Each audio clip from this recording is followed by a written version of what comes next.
children. We are at 123 question now. So what is this 123 question? See here, a lens should have at least dash curved surfaces. Lens ఎన్ని curved surfaces ఉండాలి? జనరల్గా lens అంటే ఏంది? ఇట్లా ఉంటుంది, అదేవిధంగా ఇట్లా కర్వ్డ్ సర్ఫేసెస్ ఉంటాయి అనేది మనం ఎక్కువగా మన మైండ్లో ఫోకస్ అయి ఉంటుంది కదా. లెన్స్ ఎట్లా తయారవుతుంది? ఏదైనా ఒక మనం స్పియర్ని తీసుకొని దాన్ని కట్ చేసి 2 sides కట్ చేసి మళ్ళీ దాన్ని పేస్ట్ చేయడం వల్ల లెన్స్ అనేది ఫామ్ అవుతుంది అనే విషయం మనకు తెలుసు. కాబట్టి ఎన్ని కర్వ్డ్ సర్ఫేసెస్ ఉండాలి?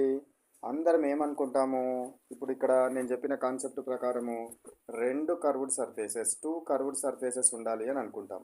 కానీ ఒక్క కర్వ్డ్ సర్ఫేస్ అయినా సరిపోతుంది. ఎందుకంటే ఇది ప్లేన్గా ఉండి ఇటు సైడ్ కనుక కాన్వెక్స్ కనుక ఉన్నట్టయితే ఇది ప్లేనో కాన్వెక్స్ లెన్స్ అంటారు. Plano convex lens. అదేవిధంగా ప్లేనో కాన్కేవ్ లెన్స్ కూడా ఉంటుంది. ఇది ప్లేనో కాన్కేవ్ లెన్స్ అంటే ఒక్క కర్వ్డ్ సర్ఫేస్ ఉన్నా సరిపోతుంది. కాబట్టి మన ఆన్సర్ ఏది? Second option is the correct option. Next one, let we consider 124 question. Refractive index is defined for so refractive index అనేది వేటి మీద డిపెండ్ అవుతుంది అనేది ఆల్ మిర్రర్స్కా, ఆల్ లెన్సెస్కా, ఆల్ ట్రాన్స్పరెంట్ మెటీరియల్కా, నన్ ఆఫ్ దీసా. రిఫ్రాక్టివ్ ఇండెక్స్ దానికి వర్తించాలి అని అంటే రిఫ్రాక్షన్ అనేది జరగాలి.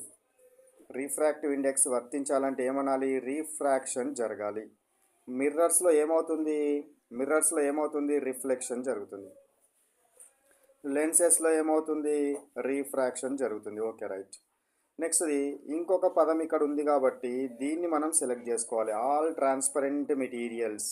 లెన్స్ కూడా దీని కిందకే వస్తుంది, ట్రాన్స్పరెంట్ కిందకే వస్తుంది. కాబట్టి ఆల్ ట్రాన్స్పరెంట్ మెటీరియల్స్, ఏ మెటీరియల్ అయినా సరే దాని గుండా లైట్ కనుక వెళ్తే అదేమవుతుంది? లైట్ అనేది వంగి ప్రయాణించడం జరుగుతుంది. ఇట్లా ప్రయాణించడానికి బదులు కొంచెం వంగి ప్రయాణిస్తుంది. దీన్ని రిఫ్రాక్షన్ అంటారు. రిఫ్రాక్షన్ కనుక జరిగితే తప్పనిసరిగా రిఫ్రాక్టివ్ ఇండెక్స్ అనే టర్మ్ వస్తుంది. కాబట్టి అన్ని రకాల ట్రాన్స్పరెంట్ మెటీరియల్స్కి, ఆల్ ట్రాన్స్పరెంట్ మెటీరియల్స్కి రిఫ్రాక్టివ్ ఇండెక్స్ అనేది మనకు ఉంటుంది. రిఫ్రాక్టివ్ ఇండెక్స్ ఉంటుందనే విషయం మనకు ఐడియా ఉండాలి. నెక్స్ట్ క్వశ్చన్ 125 క్వశ్చన్ చూడండి. ఇక్కడ 125 క్వశ్చన్ ఈజ్ డినోటెడ్ విత్ అన్నాడు. ఈ విధంగా మనం ఎక్కడైనా కనుక చూపెట్టినట్టయితే రిఫ్రాక్షన్ కాన్సెప్ట్లో ఎక్కడైనా ఈ సింబల్ని కనుక చూపెట్టినట్టయితే ఇది దేనికి సంబంధించింది? ఫస్ట్ ఇది ఎట్లా వస్తుందో చూద్దాం. ఇట్లా ఉంది కదా, దీన్ని ఎక్స్టెన్షన్ చేయండి. ఇట్లా ఎక్స్టెన్షన్ చేస్తే మనకి ఏమవుతుంది? సో బై కాన్కేవ్ వచ్చింది కదా, biconcave lens. Sorry biconvex అంటే ఉబ్బెత్తుగా ఉంటే కాన్వెక్స్ అంటాం కదా. బై కాన్వెక్స్ లెన్స్ దేనికి సంబంధించింది? ఇది బై కాన్వెక్స్ లెన్స్కి సంబంధించిన విషయం. బై కాన్వెక్స్ లెన్స్కి సంబంధించిన సింబల్ వస్తే ఈ విధంగా చూపించడం జరుగుతుంది. ఒకవేళ కనుక ఇట్లా వచ్చింది అనుకోండి, ఇట్లా వస్తే దీని అర్థం ఏందన్నట్టు, ఇట్లా ఈ విధంగా మనము ఎక్స్టెన్షన్ చేస్తే ఈ విధమైన లెన్స్ యొక్క సింబల్. ఇట్లా ఉండే లెన్స్ ఏంటిది? Biconcave lens. కాబట్టి మనము క్లాస్లో చెప్తూ ఉన్నప్పుడు ఎక్కువగా ఈ సింబల్ని కానీ లేదా ఈ సింబల్ని కానీ యూజ్ చేస్తూ ఉంటాము. కాబట్టి రిఫ్రాక్షన్లో ఈ సింబల్ని కనుక యూజ్ చేస్తే బై కాన్వెక్స్ లెన్స్, ఒకవేళ ఈ సింబల్ని కనుక యూజ్ చేస్తే బై కాన్కేవ్ లెన్స్ అని మనము అర్థం చేసుకోవాలి. నెక్స్ట్ 125 క్వశ్చన్ చూడండి.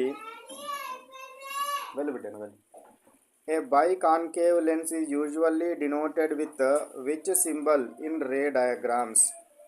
బై కాన్కేవ్ లెన్స్ని ఏ రకమైన సింబల్ తోటి చూపిస్తాము? రే డయాగ్రామ్స్ గీసేటప్పుడు ఏ రకమైన సింబల్ తోటి చూపించడం జరుగుతుందంటే ఇంతకుముందే మనము లాస్ట్ క్వశ్చన్లో ఎక్స్ప్లెనేషన్లో చూసినాము. ఈ రకమైన సింబల్ తోటి చూపెడతాము. ఈ సింబల్ని కనుక ఎక్స్టెన్షన్ చేస్తే ఈ విధమైన మనకు లెన్స్ అనేది రావడం జరుగుతుంది. ఇట్లాంటి లెన్స్ ఏంటిది? Biconcave lens. 2 sides లోపలి భాగం లోపలగా కనుక ఉన్నట్టయితే, లోపలి వైపు కనుక చొచ్చుకొని ఉన్నట్టయితే దాన్ని కాన్కేవ్ అనాలి. కాబట్టి ఇదేంటిది? Biconcave lens. What it is? Biconcave lens.